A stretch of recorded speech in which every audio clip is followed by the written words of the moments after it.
The lord. హల్లెలూయా. ప్రభునందు మిక్కిలి ప్రియమైన వారలారా, పరిశుద్ధాత్మ కార్యములు అని మా ప్రోగ్రామ్ను మరి తప్పకుండా వీక్షిస్తున్న ప్రియులారా, అలాగే ప్రార్థనా ఛానల్ని క్రమం తప్పకుండా వీక్షిస్తున్న ప్రియమైన వారలారా, ప్రభువైన యేసుక్రీస్తు శక్తిగల నామంలో మీ అందరికీ నా హృదయపూర్వక వందనాలు. ఈనాడు మరి పరిశుద్ధాత్మను గురించిన పరిశుద్ధాత్మ దేవుడు సంఘానికి అనుగ్రహించే అనేకమైన ఆత్మవరాల గురించి మనం తెలుసుకుంటున్నాం. ఇప్పటి వరకు దాదాపుగా 22 రకాలైన ఆత్మవరాల గురించి, శక్తి కార్యాల గురించి పరిశుద్ధాత్మ దేవుడు ఒక్కొక్క వ్యక్తికి ఇచ్చినప్పుడు ఆ వ్యక్తులు ఎలా వాడబడుతున్నారు అనేక విషయాలు మరి వాక్యానుసారంగా మనం తెలుసుకున్నాం. ఈ దినం మరి ప్రత్యేకంగా మరొక ప్రత్యేకమైన ఆత్మవరం, ఒక మరుగైన ఆత్మవరం, ఇది ఆత్మవరమా అని నమ్మడానికి వీలుగా కూడా ఉండొచ్చు. హల్లెలూయా. కనుక ఈ దినం మరి 23వ ఆత్మవరంగా మరి బ్రహ్మచర్యము, సెలిబసీ అనే ఆ వరం గురించి తెలుసుకుందాం. ఈ వరం గురించి ప్రత్యేకంగా ఒక 3-4 విషయాలు తెలుసుకుందాం. చూడండి, ఈ దినం బ్రహ్మచర్యము అంటే ఏంటి, అలాగే ఈ బ్రహ్మచర్యము అనేది నిజంగా ఆత్మవరమా, మూడవదిగా మరి దేవుడు కొంతమందికి ఎన్నుకొని ఈ వరాన్ని ఎందుకు ఇస్తున్నాడు, కొంతమందిని దేవుడు బ్రహ్మచర్యం చేయమని ఎందుకు పిలుస్తున్నాడు అనే విషయం తెలుసుకుందాం. అలాగే మరి ఈ వరం పొందిన వారు మరి బైబిల్లో ఎవరెవరు ఉంటున్నారు అనే విషయం కూడా తెలుసుకుందాం. మరి 5వదిగా చూడండి, ఈ వరం పొందిన వారికి కలిగిన మేలులేంటి, వారికి కలిగే ఆశీర్వాదాలు ఏంటి, అలాగే మనం ఈ వరం పొందిన వారి నుంచి మనం ఏం నేర్చుకోవాలా అనే విషయాలు మరి ఈ ప్రసంగంలో మనం తెలుసుకోబోతున్నాం. దయచేసి మొట్టమొదటిగా చిన్న ప్రార్థన చేసుకుని దేవుని వాక్య భాగాన్ని లోతుగా సవివరంగా తెలుసుకుందాం. స్తోత్రం స్తోత్రం స్తోత్రం. పరిశుద్ధ ప్రభువా మీకు స్తోత్రం తండ్రి, రాజులకు రాజా స్తోత్రం నాయన, మహోన్నతుడ మహిమాన్వితుడ మహాగణుడ స్తోత్రం తండ్రి. ఇదిగో నాయన, ఈ దినం ప్రభా బ్రహ్మచర్యము అనే ఆత్మవరం గురించి ప్రభా మేము చదువుకుంటుండగా, నేర్చుకుంటుండగా మాతో అనేక విషయాలు తెలియజేయండి నాయన తండ్రి. అయ్యా స్తోత్రం ప్రభా తండ్రి.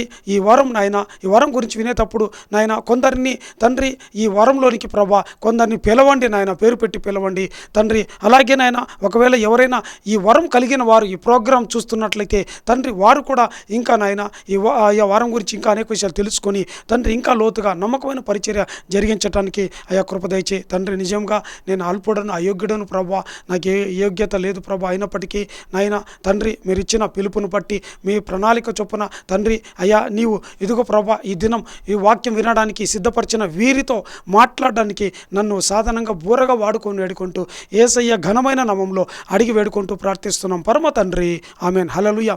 ప్రియులారా, మరి మూల వాక్యముగా 1 కొరింథీ 7వ అధ్యాయము 6వ వచనం 7వ వచనం చదువుకుందాం. 1 కొరింథీ 7వ అధ్యాయం 6-7 వచనాలు చూచినట్లయితే, ఇది నా హితోపదేశమే కానీ ఆజ్ఞ కాదు, మనుషులందరూ నా వలె ఉండగోరుచున్నాను. అయినను ఒకడొక విధముగానను మరి ఒక విధమునను ప్రతి మనుషుడు తనకున్న కృపావరమును దేవుని వలన పొంది ఉన్నాడు. హల్లెలూయా. చూడండి, అపొస్తలుడైన పౌలు మరి ఇక్కడ కొరింథు సంఘానికి మరి ఒక ఆత్మీయ విషయాన్ని, ఒక మరుగైన విషయాన్ని, ఎవరికీ తెలియని విషయాన్ని చెప్తున్నాడు. ఏంటంట, అపొస్తలుడైన పౌలు ఏం చెప్తానంటే, ఇదిగో నా వలె ఉండుటకు ఇక్కడ రాయబడింది 7వ వచనంలో మనం చూచినట్లయితే, మనుషులందరూ నా వలె ఉండగోరుచున్నాను. హల్లెలూయా. ఇక్కడ అతని లాగా ఉండాలని చెప్తున్నట్టుగా చూస్తున్నాం. అంత మాత్రమే కాదండి, మరి 9వ వచనంలో కూడా ఇక్కడ అపొస్తలుడైన పౌలు ఏం చెప్తున్నాడంటే, 8వ వచనంలో నా వలె ఉండుట వారికి మేలు అని రాయబడింది. హల్లెలూయా. అలాగే మనము 26వ వచనంలో మనం చూచినట్లయితే, 26వ వచనంలో చూచినట్లయితే అపొస్తలుడైన పౌలు మళ్ళీ చెప్తున్నాడు మూడోసారిగా ఏంటంటే, తానున్న స్థితిలో మీరు ఉండటం మేలని చెప్తున్నట్టుగా మనం చూస్తున్నాం. ఎందుకు అపొస్తలుడైన పౌలు ఇలాగూ నా వలె ఉండండి, నా స్థితి మీరు పోలి కలిగి ఉండండి, ఎందుకు ఇలాగా ముమ్మారు చెప్తున్నట్టుగా మనం చూస్తున్నాం అంటే, హల్లెలూయా.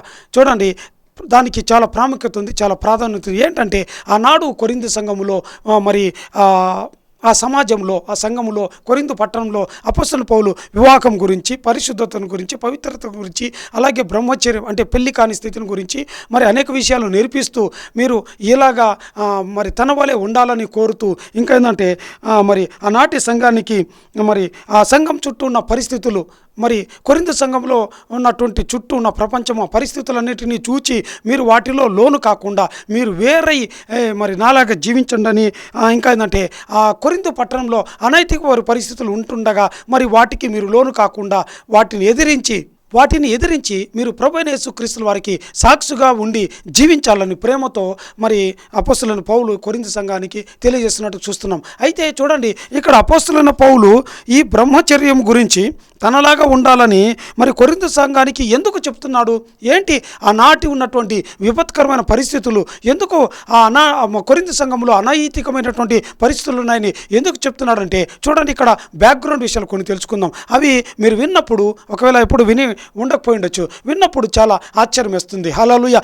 మీకు ఇదివరకు మీరు ఎప్పుడైనా కొరింథీ గురించి 1 కొరింథీ అధ్యాయం మీరు ఎన్నిసార్లు చదివిన అర్థం కాకపోతే ఈ బ్యాక్గ్రౌండ్ విషయాలు విన్న తర్వాత అప్పుడు మీకు తేట తెల్లం అవుతాయి. హల్లెలూయా. చూడండి, అపోస్తలుడైన పౌలు ఏం చెప్తున్నాడంటే, ఆనాడు కొరింథీ సంఘం గురించి మనం చూచినట్లయితే ఈ కొరింథీ సంఘము ఒక పెద్ద పట్టణముగా, మరి ఒక సంపన్నమైన నగరముగా మనం చూడగలం. హల్లెలూయా. చూడండి, ఈ కొరింథీ పట్టణము 2 సముద్రాలకి ఆనుకొని ఉన్న, అంటే ఒక శాఖలాగా ఈ పట్టణానికి మరి నార్త్లో ఒక సముద్రం ఉన్నది, తర్వాత పడమరలో ఒక సముద్రం ఉన్నది. చూడండి, ఏజియన్ సముద్రం అని, తర్వాత అమోనియన్ అనే సముద్రం, 2 సముద్రాల మధ్యలో ఉన్న భూభాగంగా మనం చూడగలం. అంటే ఈ కొరింథీ పట్టణానికి 2 హార్బర్స్ ఉన్నాయి, 2 ఓడలు ఉన్నాయి. ఒక సముద్రానికి ఒక ఓడరేవు, మరొక సముద్రానికి మరొక పక్కన మరొక ఓడరేవు ఉంది. చూడండి, బైబిల్లో మనము ఏ పట్టణాలైనా సరే, సముద్రం ఒడ్డున కావచ్చు, నదీ తీరంలో ఉన్న పట్టణాలన్నీ కూడా ఎక్కువ వర్తక వ్యాపారాలు జరుగుతూ ఉంటాయి. ఏ పట్టణం అయితే ఎక్కువ వర్తక వ్యాపారం జరుగుతుందంటే ఆ పట్టణంలో అంత గలిబిలి, పరిశుద్ధత అనేది ఉండదు. చూడండి, ఏ పట్టణమైనా సరే సముద్రం ఒడ్డున కానీ నదీ తీరం కానీ ఉన్నప్పుడు ఆ పట్టణాల్లో ఎక్కువ అపవిత్రత ఉంటుంది. ఎందుకంటే విదేశీయులు వస్తుంటారు, వ్యాపారం చేస్తూ, వాణిజ్యం చేస్తూ, మరి వచ్చిన వాళ్ళు వారి యొక్క సంస్కృతి ఇంకా డంప్ చేస్తూ, మరి ఏంటంటే సమాజాన్ని వీరు పర్వర్ట్ చేస్తుంటారు, ఏంటంటే కరప్ట్ చేస్తుంటారు. ఎక్కువగా ఇలాగా ఉంటాయి. హల్లెలూయా. చూడండి, ఈ కొరింథీ సంఘానికి కూడా ఎక్కువగా విదేశీయుల వర్తక వ్యాపారం జరిగేది. చూడండి, మరి చరిత్రలో మనం చూసినట్లయితే స్ట్రోబో అనే గ్రీకు జియోగ్రాఫర్ క్రీస్తు శకము 20వ శతాబ్దంలో ఈ స్ట్రోబో అనే గ్రీకు చరిత్రకారుడు ఏం రాశాడంటే, తను రాసిన గ్రంథంలో ఈ కొరింథీ పట్టణాన్ని గురించి అనేకమైన ప్రాముఖ్య విషయాలు రాశాడు. అందులో ఒక ప్రాముఖ్యమైన విషయాన్ని మీ ముందు నేను ఉంచాలనుకుంటున్నా. హల్లెలూయా. చూడండి, ఈ కొరింథీ పట్టణం ఏంటంటే, ఇది గ్రీకు రోమన్ల యొక్క వారి యొక్క ప్రధానమైన, వారికి ఉన్న అనేకమైన పట్టణాల్లో ఇది ఒక పట్టణం, ప్రధానమైన నగరం. చూడండి, ఈ పట్టణం ఒక ధనికమైన పట్టణం, ఇంకా ప్రభావవంతమైన, అంటే ఒక శక్తికి పవర్ఫుల్ పట్టణముగా, మెట్రోపాలిటన్ సిటీగా ఆనాడు మనం చూడగలం. హల్లెలూయా. చూడండి, ఈ స్ట్రోబో అనే చరిత్రకారుడు ఏం రాస్తాడంటే, మరి తన పుస్తకంలో ఈ కొరింథీ పట్టణంలో ఆఫ్రోడైట్ అనే ఒక దేవాలయం ఉందంట. హల్లెలూయా. చూడండి, ఈ కొరింథీ పట్టణంలో ఉన్నటువంటి కొండల మీద, పర్వతాల మీద, ఈ ఎత్తైన స్థలంలో ఈ దేవాలయం ఉన్నట్టుగా చూస్తున్నాం. ఈ దేవాలయంలో ఉన్న దేవత పేరుని వీనస్ అని కొంతమంది ఏంటంటే సముద్రపు నురగ నుంచి పుట్టిన దేవతగా మరి ఆ దేవాలయంలో ఉన్నట్టుగా మన దేవత పేరు స్పష్టంగా తెలియజేయనప్పటికీ అక్కడ ఒక దేవత సముద్రపు నురుగు నుంచి ఉద్భవించిన దేవతగా ఆ నామకరణం చేసినట్టుగా చూస్తున్నాం. చూడండి, ఈ ఆఫ్రోడైట్ అనే దేవాలయంలో దాదాపుగా 1000కి పైగా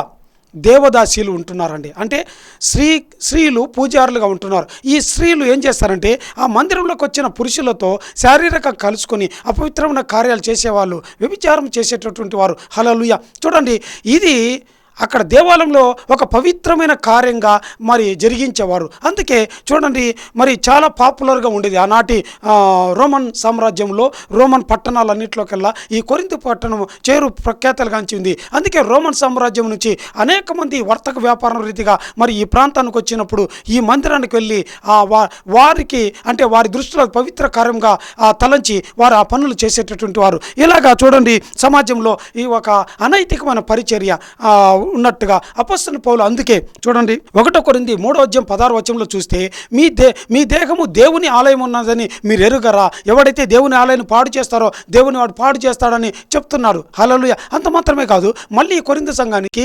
6:19 వచ్చేసరికి మళ్ళీ అపోస్తలుడైన పౌలు ఇదే మాటను మళ్ళీ చెప్తున్నాడు, మీ దేహము దేవుని ఆలయం ఉన్నదని మీరు ఎరుగరా. హల్లెలూయా. ఎందుకు ఇలాగ కొరింథీ సంఘంలో అనేక విషయాలు మరి పదే రిపీట్ చేయాల్సి వస్తుంది. చూడండి, అంత మాత్రమే కాదు, ఈ 6 6వ అధ్యాయము 12వ వచనంలో చూచినట్లయితే కొరింథీయులకు రాసిన పత్రిక 1 కొరింథీ 6వ అధ్యాయము మరి 9వ వచనంలో చూచినట్లయితే ఈ కొరింథీ సంఘానికి అపోస్తలుడైన పౌలు ఒక 10 లక్షణాలు చెప్తున్నాడు. చూడండి, ఈ 10 లక్షణాలు గలవారు పరలోక రాజ్యానికి వారసులు కానేరు, వీరు పరలోక రాజ్యానికి ఎత్తబడరు, వారికి ప్రవేశం లేదు. చూడండి, మనకు సాధారణంగా ప్రకటన గ్రంథము 21వ అధ్యాయము 8వ వచనంలో అక్కడ రాయబడి ఉంటుంది. ఏంటంటే పిరికి వారును, ఆసక్తులను, మాంత్రికులను, వ్యభిచారస్తులను, దొంగలను, నరాంతకులని 8 మంది లిస్టు బ్రాడ్గా రాయబడి ఉంది. హల్లెలూయా. కానీ మనకు అందరికీ తెలుసు. కానీ అపోస్తలుడైన పౌలు కొరింథీ సంఘానికి ప్రకటన 21:8లో ఒక మాటే చెప్తున్నాడు బ్రాడ్గా. కానీ ఆ ఒక్క మాటని ఇక్కడ 4 రకాలుగా చెప్తున్నాడు. ఈ నలుగురు కూడా ఆ ప్రకటన 21:8లో ఒక మాటగా చెప్పబడింది. కానీ అపోస్తలుడైన పౌలు కొరింథీ సంఘానికి దాదాపుగా 4-5 విషయాలతో చెప్తున్నాడు. ఈ 9వ వచనంలో చూస్తే 6వ అధ్యాయం 9వ వచనంలో, అన్యాయస్తులు దేవుని రాజ్యమునకు వారసులు కానేరని మీకు తెలియదా? మోసపోకుడి, జారులైనను, ఒకటి విగ్రహారాధికులైనను, వ్యభిచారులైనను, ఆడంగితనము గలవారైనను, పురుష సంయోగులైనను, దొంగలైనను, లోపులైనను, త్రాగుబోతులైనను, దూషకులైనను, దోచుకోరువారునైనను దేవుని రాజ్యమునకు వారసులు కానేనరు. హల్లెలూయా. చూడండి, ఇక్కడ 9వ వచనంలో దాదాపుగా 4-5 విషయాలు చెప్తున్నాడు. ఏంటంట? జారులు, వ్యభిచారులు, ఆడతంగి కలవారు, పురుష సంయోగులు. హల్లెలూయా. చూడండి, మరి దేవుడు మోషేతో చెప్తున్నాడు. మోషే ద్వితీయోపదేశకాండం 23వ అధ్యాయం 17వ వచనంలో ఇజ్రాయెల్లో ఏ కుమారులు కానీ స్త్రీలు వేశ్యలుగా ఉండకూడదని, పురుషులు మరి పురుషగామిలుగా ఉండకూడదని దేవుడు అక్కడే చెప్పాడు. ఇక్కడ చూస్తే ఇక్కడ ఈ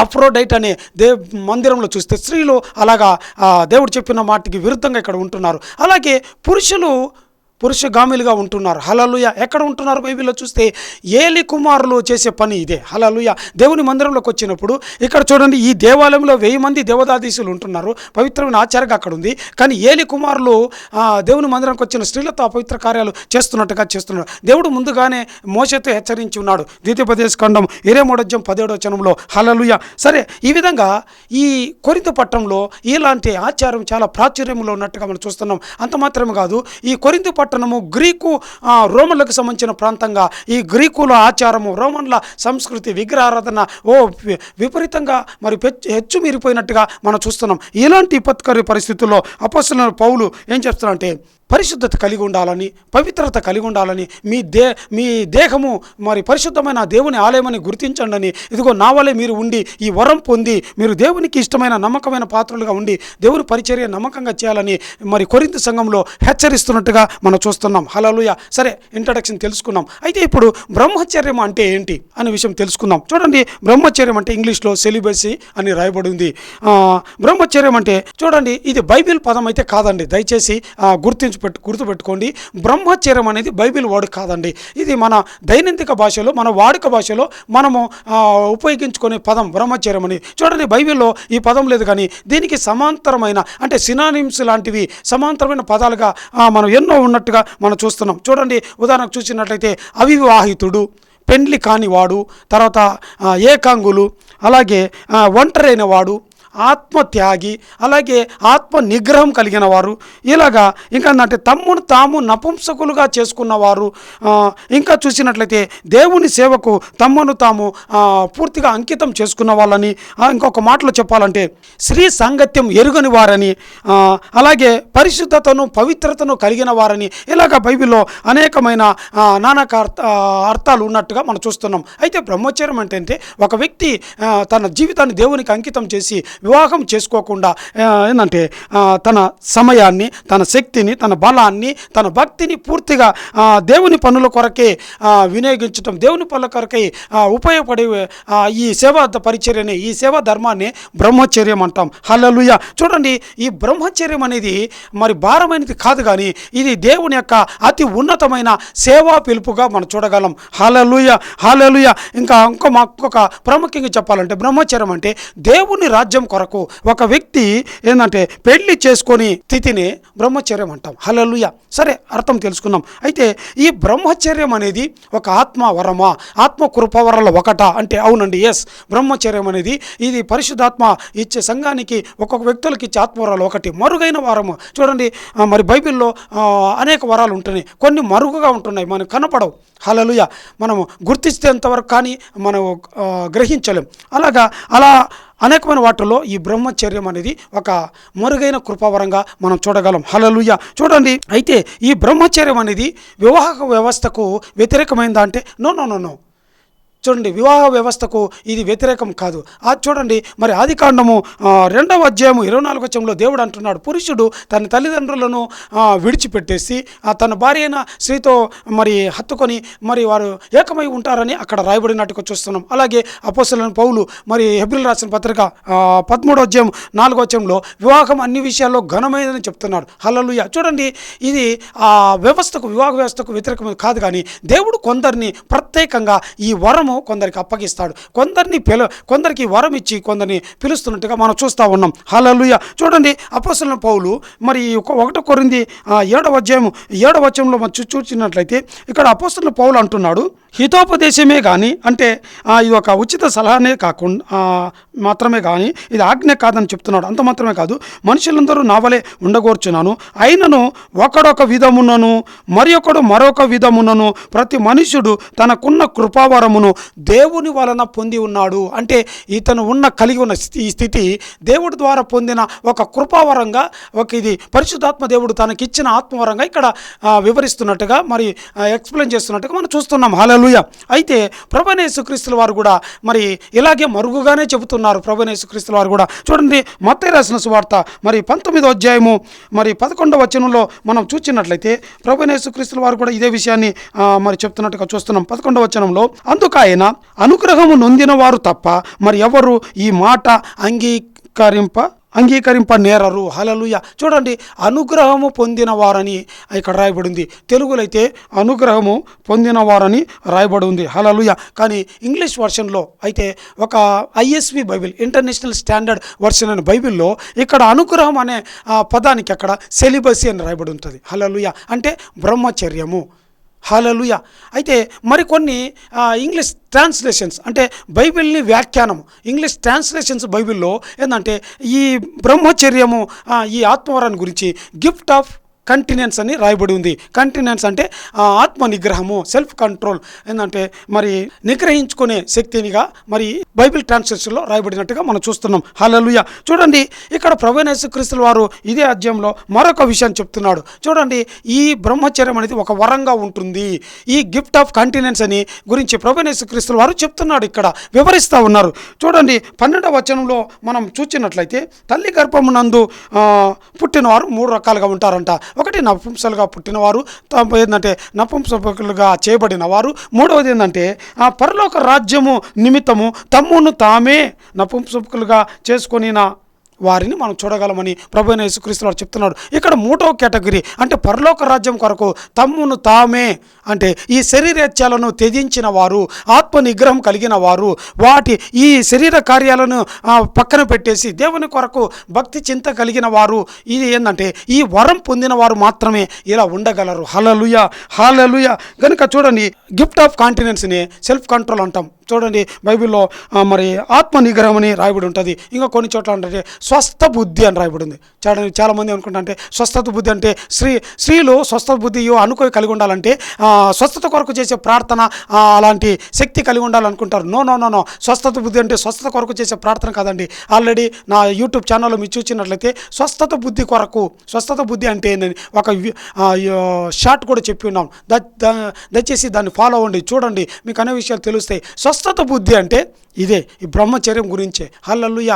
అంటే మన ఆత్మను నిగ్రహించుకునే శక్తి, శారీరక ఇచ్ఛలను వాటిని జయించే శక్తిని స్వస్థత బుద్ధి అంటాం. హల్లెలూయా. అయితే చూడండి, ఇక్కడ బ్రహ్మచర్యము ఒక ఆత్మవరం చెప్తున్నాం. బ్రహ్మచర్యం అన్నదానికంటే కూడా దానికంటే ఇంకా పవర్ఫుల్ మాట ఏంటంటే శాశ్వత బ్రహ్మచర్యముగా మనం చెప్పచ్చు. లేదంటే పరిపూర్ణ బ్రహ్మచర్యంగా చెప్పింటే బాగుంటుందేమో అనుకుంటున్నా. హల్లెలూయా. ఎందుకంటే బ్రహ్మచర్యం అనేది కొంతమంది కొంతకాలము బ్రహ్మచారులుగా ఉండి మళ్ళీ తప్పిపోయిన వాళ్ళ బ్రహ్మచారిని విడిచిపెట్టేసి పెళ్లి చేసుకొని పరిచర్య చేసిన వాళ్ళు. ఉదాహరణ చూస్తే సంసోను నాజీరుగా ప్రతిష్ఠ చేయబడిన వాడు. మరి యవ్వన కాలం వచ్చేసరికి మరి ఆ నాజీరత్వం అంతా కూడా పక్కన పెట్టేసి మరి పెళ్లి చేసుకున్నట్టుగా చూస్తున్నాం. అతను ఇప్పుడు చూడండి, ఒకప్పుడు బ్రహ్మచారి, ఇప్పుడు అతను శాశ్వత బ్రహ్మచారి అయితే కాదు. హల్లెలూయా. శాశ్వత బ్రహ్మచర్యం చేసినట్టు కాదు. కానీ అందుకే ఇది బ్రహ్మచర్యం అనేది అంటే శాశ్వత బ్రహ్మచర్యం అంటే బాగుంటుందేమో. హల్లెలూయా. ఎందుకంటే ఒక వ్యక్తి తను మరణించేంత వరకు ఏంటంటే స్త్రీ సాంగత్యం ఎరుగని వాడిగా ఉండి దేవుని పరిచర్య నమ్మకంగా చేయుట, ఇది కేవలము ఈ వరం పొందిన వారికి మాత్రమే సాధ్యము. హల్లెలూయా. హల్లెలూయా. ఈ వరం లేని వాళ్ళు కొందరు తమంతకే తామే నిగ్రహించుకొని ఉండి పడిపోతారు, అంటే వారికి ఆ వరం లేనట్టే. హల్లెలూయా. సరే, ఇంకా మూడవగా చూడండి అంశంగా, దేవుడు ఎందుకు కొంతమందిని ఈ వరం ఇచ్చి పిలుస్తున్నాడు? ఈ వరం కొంతమందికి దేవుడు ఎందుకు అనుగ్రహిస్తున్నాడు? కొంతమందికి దేవుడు ఈ వరంతో అనుగ్రహించి ఎందుకు పిలుస్తున్నాడు అంటే చూడండి, బైబిల్లో చూసినట్లయితే దేవుడు ఎంతోమందిని ఈ వరంతో వారిని అలంకరించినట్టుగా ఈ బ్రహ్మచర్యంని దేవుడు ఆ వరం వారికి అనుగ్రహించి వారిని గొప్పగా వాడుకుంటున్నట్టుగా ఇలాంటి పరిచర్య సేవా పిలుపుకు పిలిచి వారిని ఉన్నతంగా వాడుకున్నట్టుగా బైబిల్లో మన పాత నిబంధనలో ఎంతోమందిని చూడగలం. ఉదాహరణకు చూసినట్లయితే పాత నిబంధనలు ఎంతోమంది ఉంటున్నారు.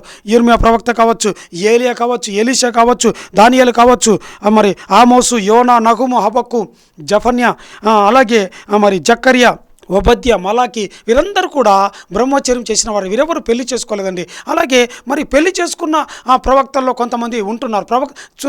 సాధారణంగా చాలామంది ప్రవక్తల పాత నిబంధనల ప్రవక్తలంతా కూడా మరి బ్రహ్మచర్యం చేసిన వారే అని అనుకుంటుంటారు పొరపాటున. నో, కొంతమంది పెళ్లి చేసుకొని పరిచర్య చేసిన వాళ్ళు ఉన్నారు. ఉదాహరణకు చూసినట్లయితే మోషే, మరి అలాగే యెషయా ప్రవక్త 8వ గ్రంథం 8వ అధ్యాయంలో చూసినట్లయితే దేవుడు మాషేరు షాలాల్ హజ్బోజ్ అనే ఆ పేరును పెద్ద పలకల మీద రాసి అది నీ కుమారుడికి పుట్టబోయే పేరు అని దేవుడు అక్కడ చెప్తున్నట్టుగా చూస్తున్నాం. యెషయా పెళ్లి చేసుకున్నాడు. అలాగే సమూయేలు పెళ్లి చేసుకున్నాడు. ఏజ్కేలు పెళ్లి చేసుకున్నాడు. తర్వాత కొంతకాలం తర్వాత ఇదిగో నీకు ఇష్టమైన నీకెంతో నచ్చిన దానిని, నీకు ఇష్టమైన దానిని నేను నీ ఇద్దరి నుంచి తొలగిస్తున్నాను, నీ భార్యను నేను తీసేసుకుంటున్నా ఆమెను అని దేవుడు హెచ్చరిస్తున్నట్టుగా తెలియజేస్తున్నట్టుగా మనం చూస్తున్నాం. ఈ విధంగా బైబిల్లో పెళ్లి చేసుకున్న వాళ్ళు కూడా ఉన్నారు. అయితే ఎక్కువ భాగము పెళ్లి చేసుకొని అంటే ఈ వరం కలిగి బ్రహ్మచర్యం అనే వరం కలిగి దేవుని పిలుపు పొందుకొని సేవ చేసిన వారి పరిచర్య ఎంతో ఉన్నతమైనదిగా మనం చూడగలం. హల్లెలూయా. అయితే చూడండి, ఇక్కడ అపొస్తలుడైన పౌలు 1 కొరింథీ 7వ అధ్యాయము 32వ వచనం నుంచి 34వ వచనం వరకు ఈ 3 వచనాలు చదివినట్లయితే అపొస్తలుడైన పౌలు ఎందుకు చెప్తున్నాడు, దేవుడు ఎందుకు ఒక వ్యక్తిని బ్రహ్మచర్యం చేయడానికి పిలుస్తున్నాడంటే చూడండి, వివాహ వ్యవస్థలో ఉన్న వ్యక్తులంతా వాళ్ళకి బాధ్యతలు ఉంటాయి. ఒక మాట చెప్పంటే వాళ్ళు దాసులుగా ఉంటారు, సమస్యలకి ఇబ్బందులకి దాసులుగా ఉంటారు. పెళ్లి కాని వారు స్వతంత్రంగా ఉంటారు. అందుకే అపొస్తలుడైన పౌలు అంటారు, పెళ్లి కాని వారు చింత లేని వారుగా ఉంటారంట. ఏ చింతలు ఉండవంట. వారికి ఏంటంటే దేవుని పట్ల వైరాగ్యము, దేవుని పట్ల చింత కలిగి ఏంటంటే ఒక శరీరమందును మరి ఆత్మీయతందు మరి పవిత్రులై ఉండి దేవుని పిలుపును నమ్మకంగా చేస్తారని అపొస్తలుడైన పౌలు వివరిస్తున్నట్టుగా, అందుకే దేవుడు వారి కొంతమందిని ఇలాగా ఈ సేవను ఈ ఆత్మవరాన్ని అనుగ్రహిస్తున్నట్టుగా మనం చూస్తున్నాం. హల్లెలూయా. అలాగే ప్రభువైన యేసుక్రీస్తు వారు మరి మత్తయి రాసిన సువార్త 22వ అధ్యాయం 30వ వచనంలో మరి పునరుత్థానమందు ఎవరు పెళ్లికి ఇయ్యబడరు కానీ పెళ్లి చేసుకోనరు, అక్కడ ప్రతి వారు పరలోకమందు దేవదూతల వలె ఉంటారని చెబుతూ ఇంకడేందంట, ఎవరైతే ఈ వరం ఎవరికి ఇవ్వబడుతుందో వారు పరలోక సంబంధమైన దేవదూతలకు సూచనగా ఉంటారని ఇక్కడ ఒక సూచనగా మరి శాస్త్రులు పరిశీలతో ప్రభువైన యేసుక్రీస్తు వారు హెచ్చరిస్తున్నట్టుగా మనం చూస్తున్నాం. అలాగే దేవుడు ఉన్నతమైన సేవా పిలుపు కొరకై ఈ వరాన్ని కొందరికి అనుగ్రహిస్తున్నట్టుగా, కొందరిని పిలుస్తున్నట్టుగా మనం చూడగలం. అలాగే యిర్మీయా గ్రంథము 16వ అధ్యాయం 1-2 వచనాలు చూసినట్లయితే దేవుడైన యెహోవా యిర్మీయాతో పిలుస్తున్నాడు, యిర్మీయా ఈ స్థలం ముందు నువ్వు వివాహం చేసుకొనకూడదు, పిల్లల్ని కనకూడదు, ఈ స్థలంలో వివాహం అనేది ఉండకూడదు అని చెప్తున్నాడు. ఎందుకంటే ఇదిగో ఈ స్థలములోనికి నేను అంటే బబులోను రాజు నెబుకద్నెజరు మీ మీదికి ఈ స్థలం మీదకి వచ్చి మరి దండయాత్ర చేసి అందరినీ బానిసలుగా పట్టుకొని ఏంటంటే కుటుంబాలు చెల్లాచెదరిపై నాశనం అయిపోతున్నాయి. మరి అంత మాత్రమే కాదు, ఇదిగో ఏంటంటే మరి ఈ పట్టణం మీదికి యూదా పట్టణం మీదకి మరి గొప్ప ఆపద, శోధన, ఇబ్బందులు, తీర్పతలు రాబోతున్నాయి. దానికి సూచనగా నీ వివాహం చేసుకోకుండా ఉండటమే అది ఒక ప్రవచనాత్మకమైన సందేశముగా ఉండాలని, వివాహం చేసుకోవద్దని దేవుడు అతని మరి పేరు పెట్టి పిలుస్తున్నట్టుగా మనం చూస్తున్నాం. ఈ వారం అతనికి అప్పగిస్తున్నట్టుగా మనం చూస్తున్నాం. హల్లెలూయా. అలాగే చూడండి, మరి యెషయా ప్రవక్త కూడా రాశారు ఈ బాప్తిసం యోహాను గురించి. అలాగే మత్తయి రాసిన సువార్త 3వ అధ్యాయం 3వ వచనంలో చూస్తే ఏంటంట, ప్రభు మార్గము సిద్ధపరచడానికి, ఇంకా ఏంటంటే దేవుని సేవను పరిచర్యను సరళం చేయడానికి ఎన్నుకోబడిన వాడు, పిలువబడిన వాడు ఈ బాప్తిసం ఇచ్చే యోహానని ముందు రాయబడింది. ఆ వ్యక్తి ఇతడే అని చెప్తున్నట్టుగా మనం చూస్తున్నాం. అంటే ఈ వరం పొందిన వాళ్ళు ప్రభు మార్గాన్ని సరళం చేస్తారు. ఏంటంటే దేవునికి నమ్మకమైన పరిచర్య, శక్తివంతమైన పరిచర్య జరిగిస్తారని అందుకొరకై ఈ వరం అప్పగిస్తున్నట్టుగా మనం చూస్తున్నాం. అలాగే రోమిలు రాసిన పత్రిక 8వ అధ్యాయం 26వ వచనంలో చూస్తే యేసయ్య సారూప్యం అంటే యేసేను పోలిన రూపం, అంటే ఫిజికల్గా కాదు, ఆత్మీయంగా ఆయన ప్రభువైన యేసుక్రీస్తు వారు కూడా ఒక శాశ్వతమైన బ్రహ్మచారిగా మనం చూడగలం. హల్లెలూయా. బ్రహ్మచర్యం చేసినట్టుగా మనం చూడగలం. అలాంటి సారూప్యం పొందుకుంటారని, దానికి నిదర్శనంగా ఉంటారని ఈ వరం కొందరికి అప్పగిస్తున్నట్టుగా మనం చూస్తున్నాం. హల్లెలూయా. అలాగే రోమీయులకు రాసిన పత్రిక 12వ అధ్యాయం 1వ వచనంలో చూసినట్లయితే అక్కడ అపొస్తలుడైన పౌలు రోమా సంఘానికి చెప్తున్నాడు ఏంటంటే, కాబట్టి సహోదరులారా, పరిశుద్ధమును దేవునికి అనుకూలమైన సజీవ యాగంగా మీ దేహములను అప్పగించుకునుడే. అంటే ఇదే ఈ బ్రహ్మచర్యమే. మీ దేహము దేవుని ఆలయం అయిన ఉన్నదని మీరు ఎరుగరా అని హెచ్చరిస్తున్నట్టుగా మనం చూడగలం. హల్లెలూయా. చూడండి, అలాగే చివరిగా ప్రకటన గ్రంథము 14వ అధ్యాయం 4వ వచనం చూసినట్లయితే దేవుడు కొంతమందిని మరి ఈ వరం ఎందుకు అప్పగిస్తా అంటే వారిని దేవుడు విలువ పెట్టి కొంటాడంట. ప్రథమ ఫలంగా కొని వారిని ఏంటంటే దేవుడు తన పరిచయలో వాడుకుంటాడంట. శ్రీ సంగతి ఎరుగని వారై వీరు ఏంటంట దేవుని యొక్క గొర్రెపిల్ల కొరకు ప్రథమ ఫలముగా మరి ఉండుటకై కొనబడిన వారంట. హల్లెలూయా. ఈ విధంగా దేవుడు కొందరిని కొంటున్నట్టుగా మనం చూస్తూ ఉన్నాం. హల్లెలూయా. సరే, కొన్ని విషయాలు తెలుసుకుందాం. అయితే ఈ వరం పొందిన వారు, ఈ పిలుపు పొందిన వారు, ఈ సేవా పరిచర్య, ఈ శాశ్వత బ్రహ్మచర్యం, పరిపూర్ణమైన బ్రహ్మచర్యం ఈ చేసే ఈ వరం కలిగిన వారు, వీరి పరిచర్యకు కలిగే ఆధిక్యతలు, మేలులు ఏంటంటే చూడండి, ప్రాముఖ్యమైన ఆశీర్వాదాలు ఉన్నాయి. సాధారణ వ్యక్తుల కంటే కూడా వీరికి ప్రముఖమైన ఆశీర్వాదాలు. మరి 2వ తిమోతి 4వ అధ్యాయం 8వ వచనంలో చూసినట్లయితే అపొస్తలుడైన పౌలు ఇదిగో నేను నీతి కిరీటం పొందుతాను అంటున్నాడు. నేనే కాదు, మరి ఎవరైతే ఈ దేవుని ప్రత్యక్షతను ఆపేక్షిస్తుంటారో, ఇలాగా ఉండాలని కోరుకుంటారో వారందరికీ నీతి కిరీటం దొరుకుతుందని చెప్తున్నాడు. అలాగే లూకా రాసిన సువార్త 18వ అధ్యాయం 30వ వచనంలో చూస్తే ఎవరైతే దేవుని రాజ్యము తన ఇంటినైనను, అన్నలైనను, తల్లిదండ్రులైన, అక్కలైనను మరి ఏదైతే పోగొట్టుకుంటారో, విడిచిపెడతారో వారికి ఇహమందు, ఈ లోకమందు ఏందంట ఎన్నో రెట్ల ఆశీర్వాదం వస్తాయి రాయబడిందంట. చూడండి, మార్కు రాసిన సువార్త 10వ అధ్యాయం 30వ వచనంలో 100 ఆశీర్వాదం పొందుకుంటారంట. అంత మాత్రమే కాదు, తల్లిదండ్రులను ఎవరైతే అక్కచెల్లెలు పోగొట్టుకుంటారో, శారీరకంగా పోగొట్టుకుంటే ఆత్మీయంగా అలాంటి వారిని కంటారని రాయబడింది. అందుకే చూడండి, దాన్ని బట్టే మరి దానియేలు 12:3లో ఎవరైతే మరి అనేకుల్ని దేవుని తట్టు తిప్పుతారో వారు ఆకాశంలో ఒక నక్షత్రం పోలి ఉంటారంట. అలాగా వీరు అనేకమైన ఆత్మలు కనడం వల్ల ఆకాశంలో నక్షత్రములకు పోలి ఉంటారు. హల్లెలూయా. అలాగే యాకోబు రాసిన పత్రిక 1వ అధ్యాయం 12వ వచనంలో చూసినట్లయితే జీవ కిరీటం వీరు పొందుకుంటారని రాయబడింది. హల్లెలూయా. సరే, అయితే ఇక్కడ ఈ బ్రహ్మచర్యం, ఈ వరం పొందుకున్న వాళ్ళ గురించి దేవుడు, పరిశుద్ధాత్మ దేవుడు మనకెందుకు తెలియజేస్తున్నాడు? ఈ వరం కొరకై కొందరు మీరు ఈ వరం కలిగి ఉండటానికి ఈ వరం ఒకవేళ ఆపేక్షించండి అని పరిశుద్ధాత్మ దేవుడు ఈ దినం నన్ను కోరుతున్నాడు, కొంతమందిని కోరుతున్నాడు. అలాగే పరిశుద్ధాత్మ దేవుడు కొంతమందిని ఏంటంటే ఈ వరాన్ని చూచి, వరం కలిగిన వారిని చూచి మనం ఆత్మీయ సత్యాన్ని నేర్చుకోవాలని కోరుతున్నాడు. ఏంటంటే ఈ వరము ఏంటంటే వరం పొందిన వారు ఎలాంటి జీవితం కలిగి ఉండాలో మనం కూడా ఈ వరం లేకపోయినా సరే మనం కూడా వారిలాగానే వారికి ఉన్న రూల్స్, రెగ్యులేషన్స్ మనకు కూడా వర్తిస్తాయి. పరిశుద్ధత కలిగి జీవించాలని దేవుడు హెచ్చరిస్తున్నాడు. అయితే చూడండి, ఈ దినము ఈ వరము ఎంతో ప్రాముఖ్యమైనదిగా చూస్తున్నాం. దేవుడు కొందరికి ఇస్తాడు, కొందరికి ఏంటంటే వివాహం అనే ఆశీర్వాదం ఇస్తాడు. సరే, నువ్వు ఏ స్థితిలో ఉన్నా సరే పరిశుద్ధత కలిగి జీవించాలని దేవుడు కోరుతా ఉన్నాడు. సరే, చివరిగా ప్రార్థన చేసుకుందాం. Thank you Lord. సకురో రియాతోన ఎలమో రహస్యన ఎబ్రియాతోన రివి గ్రహతోన రివెలేసియ ఎరమ రౌదన రివి గడాసో ఎత్రియాలవరవ షెడిగ్ బరానా ఏ హెజేరియాలవ. Thank you Lord. తండ్రి స్తోత్రం నాయన. అవును తండ్రి, అయ్యా శాశ్వత బ్రహ్మచర్యము ఒక గొప్ప కృపావరంగా అయ్యా మేము తెలుసుకున్నాం తండ్రి. నాయన అయ్యా స్తోత్రం తండ్రి. అయ్యా మేమైతే నాయన ఇదివరకే అయ్యా కొంతమంది వివాహం చేసుకుని ఉన్నారు ప్రభా తండ్రి. మరికొంతమంది అయితే నాయన వివాహం చేసుకుని వారు ఒకవేళ ఎవరైనా ఉంటే ప్రభా ఇదిగో సంఘాల్లో అనేకులు నాయన ఇదిగో తండ్రి ఇలాంటి తండ్రి యిర్మీయా లాంటి వీరులు ప్రభా తండ్రి స్తోత్రం నాయన. అయ్యా బాప్తిసమిచ్చే యోహాను లాంటి వీరులు నాయన అయ్యా అనేకులు లేవనెత్తబడాల ప్రభా. అయ్యా యేసయ్య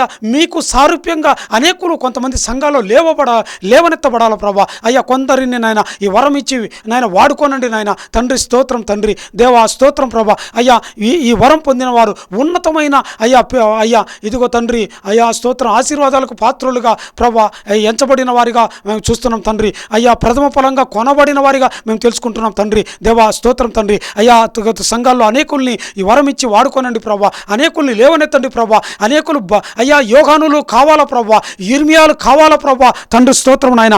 ఏలియాలు ఎలీషాల సంఘాలకు కావాలా ప్రభా తండ్రి స్తోత్రం. అనేకుల్ని నాయన సేవకుల్ని లేవనెత్తండి ప్రభా. యవనస్తుల్ని ఆకర్షించండి ఈ వరం పట్ల నాయన. ఇదిగో భారంగా కాకుండా ఇది ఒక ఆత్మ ప్రత్యేకమైన అయ్యా విశిష్టమైన కృపవరంగా ఇదిగో తండ్రి ఉంటుండగా ప్రభా అనేకుల్ని ఆకర్షించండి ప్రభా. తండ్రి మీకు స్తోత్రం, తండ్రి మీకు స్తుతి, మహిమ ఘనత ఆరోపిస్తూ యేసుక్రీస్తు శక్తిగల నామంలో అడిగి వేడుకుంటూ ప్రార్థిస్తున్నాం పరమ తండ్రి.